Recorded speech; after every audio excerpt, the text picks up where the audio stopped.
Sarah discute par message avec Nicolas et Lucas, deux hommes qu'elle a rencontrés récemment. C'est Nicolas le premier à lui proposer de sortir boire un verre pour discuter et apprendre à se connaître. Au cours de leur conversation, Sarah se rend compte qu'ils ont énormément de choses en commun. Ils aiment les mêmes films, ont les mêmes habitudes alimentaires et passent même leurs vacances au même endroit. En plus, Nicolas a l'air de s'intéresser vraiment à ce que Sarah raconte et elle le trouve très charmant, un vrai gentleman. C'est alors que Lucas propose un rendez-vous à Sarah.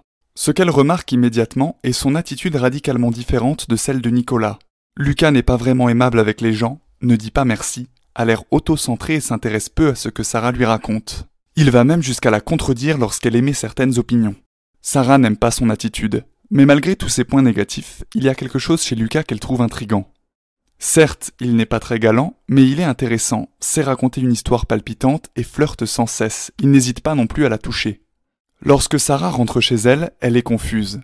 Elle n'a rien en commun avec Lucas, mais elle a adoré le temps passé avec lui. Lorsque Nicolas l'appelle pour planifier un nouveau rendez-vous, elle est surprise de n'avoir plus tellement envie de le voir. Nicolas lui paraît si fade et ennuyeux à côté de Lucas. Pourquoi Sarah préfère-t-elle revoir Lucas? Encore une fois, c'est une question d'attraction. Lucas présente des traits séduisants pour une femme. Il a des convictions et n'hésite pas à les affirmer, quitte à contredire les autres. Il n'hésite pas non plus à flirter et toucher celle qu'il désire. Il est captivant lorsqu'il raconte une histoire et l'on a l'impression de toujours vivre une aventure unique et palpitante lorsqu'on est à ses côtés. Il fait donc preuve de confiance en lui, montre qu'il n'a pas peur de choquer et qu'il n'est pas désireux de plaire, il fait simplement ce qui lui plaît. Ces marqueurs de masculinité sont inconsciemment très attirants pour une femme car ils démontrent les aptitudes de cet homme à être un père et conjoint capable de défendre et protéger sa potentielle future famille.